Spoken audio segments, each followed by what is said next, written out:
इस बीच अमेरिका और ईरान के बीच न्यूक्लियर डील होने की संभावनाएं कम होने लगी है। हाल ही में अमेरिका ने डील को लेकर के जो प्रस्ताव दिया था उस पर ईरान के सुप्रीम लीडर आयतुल्ला खामेनेई ने आपत्ति जताई है। खामेनेई ने कहा कि ईरान को अगर लंबी अवधि में यूरेनियम संवर्धन की अनुमति नहीं होगी तो ये डील उनके लिए किसी काम की नहीं। अमेरिकी प्रस्ताव में यूरेनियम संवर्धन की अस्थायी अनुमति की बात कही गई है। सर, ईरान और अमेरिका के बीच शांति वार्ता चल रही थी और अब हम तनाव बढ़ता हुआ देख रहे हैं। इसका क्या कुछ असर आप देख रहे हैं? देखिए, कच्चे तेल की कीमत $65 से ऊपर पे टिकी हुई है और WTI क्रूड करीब $63 पर है।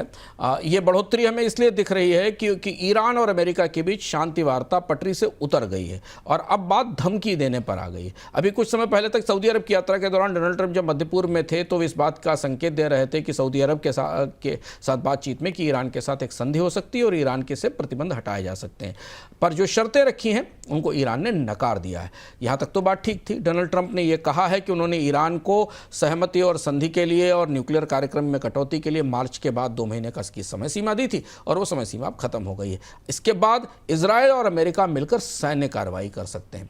ये बेहद खतरनाक है। इजराइल के बारे में आपको लगातार बता रहे हैं और ऐसे खुफिया रिपोर्ट्स भी हैं अमेरिका के पास और दुनिया की एजेंसियों के पास कि ईरान की नाभिकीय व्यवस्थाओं के संस्थानों पर इजराइल की तरफ से हमला हो सकता है, बल्कि इजराइल की सेना ने इस हमले से बचने की तैयारी भी शुरू कर दी है। तो अब ये बात बिल्कुल दूसरी तरफ घूम रही है, जहां इजराइल को एक तरह से इस बात के लिए शह मिलती है कि वो ईरान के साथ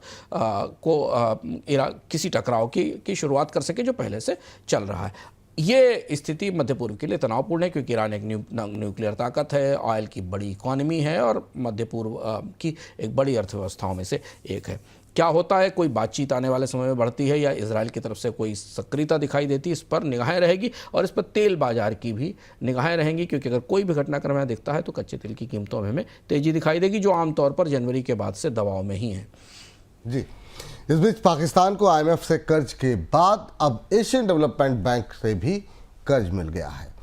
एशियन डेवलपमेंट बैंक ने पाकिस्तान को $800 मिलियन के कर्ज की मंजूरी दे दी है। हालांकि भारत ने इस कर्ज पर आपत्ति जताई थी, लेकिन भारत की आपत्ति के बावजूद पाकिस्तान को कर्ज मंजूर हुआ है। भारत ने अपनी आपत्ति में कहा था कि पाकिस्तान इस पैसे का इस्तेमाल विकास कार्य में नहीं बल्कि डिफेंस पर खर्च करेगा। सर, पाकिस्तान को लगातार पूरी दुनिया से कर्ज मिल रहा है, इसके पीछे क्या कारण मान रहे हैं आप? विपुल जी, यह घटनाक्रम थोड़ा करीब से देखने लायक है भारतीयों के लिए, भारतीय कूटनीति के लिए और भारत में वो तमाम लोग जो तथ्य और तर्क को करीब से समझने की कोशिश करते हैं बाकी चर्चाओं के बीच में। और भारत के लिए पाकिस्तान को ये लगातार मिल रहा कर्ज कई मायनों में कई नसीहतें लेकर आता है। देखिए, युद्ध के बीचों बीच, संघर्ष के बीचों बीच IMF का लोन मंजूर हुआ, थोड़ा शुरुआत से शुरू करें।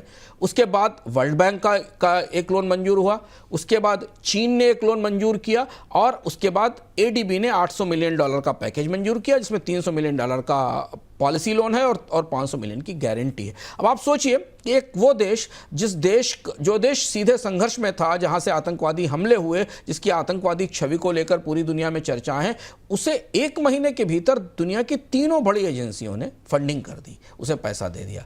अब यह बात सिर्फ यहीं तक नहीं है कि पाकिस्तान कोई खास काम कर रहा है, बल्कि कहीं ना कहीं अंतर्राष्ट्रीय फंडिंग एजेंसियां पाकिस्तान की आर्थिक स्थिति को, पाकिस्तान की सुरक्षा संबंधी स्थिति और भारत के साथ रिश्तों को उससे अलग करके देख रही हैं। ये बात ध्यान देना जरूरी है कि पाकिस्तान को एक सेपरेट इकोनॉमिक केस के तौर पर डील कर रही हैं, ना कि केवल इस वजह से कि भारत के साथ टकराव हो रहा है, इस स्थिति में उसे कुछ ना दिया जाए। अब इसकी वजह यह कि पाकिस्तान में कुछ आर्थिक स्थिरता के संकेत दिख रहे हैं। बेहद आश्चर्यजनक बात है, क्योंकि मैंने तीनों रिपोर्ट्स, वर्ल्ड बैंक की रिपोर्ट भी पढ़ी, IMF की रिपोर्ट भी पढ़ी और ADB की रिपोर्ट भी जो आई उसको पढ़ा, और वो जो बता रही है वो पाकिस्तान की अर्थव्यवस्था के मामले में एक चौंकाने वाली जानकारी है। और तभी ये भरोसा एजेंसियों में दिख रहा है। पाकिस्तान की अर्थव्यवस्था में स्थिरता के संकेत दिख रहे हैं। 2025 में GDP बढ़ेगा, 2023 की मंदी से उबरने के संकेत हैं, मुद्रास्फीति में गिरावट आई है, राजकोषीय घाटा नियंत्रण में है, रेमिटेंसेस और FDI में ग्रोथ हुई है, रुपया मजबूत है और 2 महीने की आयात की जरूरत के बराबर विदेशी मुद्रा है। यह है पाकिस्तान का आर्थिक रिपोर्ट कार्ड,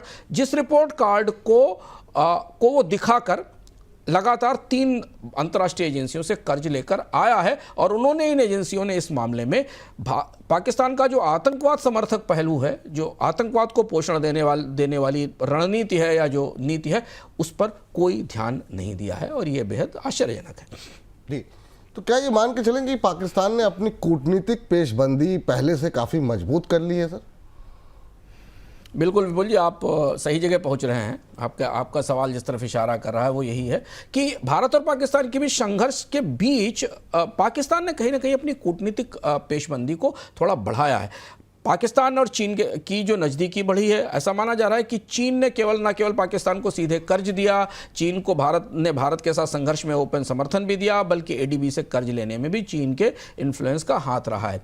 अमेरिका के साथ नज़दीकी बढ़ी है। ट्रंप की मध्यस्थता की बात को पाकिस्तान के पक्ष में देखा गया है, ऐसा माना जा रहा है और निष्पक्ष तटस्थ लोग मानते हैं कि इसका फायदा पाकिस्तान को मिला है और चीन के साथ दोस्ती मजबूत हुई है। यह भारत के कूटनीतिक अमले के लिए एक चुनौतीपूर्ण परिस्थिति है। कैसे भारत इसका प्रतिक्रिया देगा, इसका जवाब देगा, यह देखना होगा, क्योंकि तीनों मंचों पर, विश्व बैंक, IMF और ADB के तीनों मंचों पर भारत के विरोध के बावजूद, पाकिस्तान के आतंकवादी रिकॉर्ड होने के बावजूद, पाकिस्तान में आतंकवाद को समर्थन के सबूत होने के बाद भी पाकिस्तान को नए कर्ज की मंजूरी मिल गई है।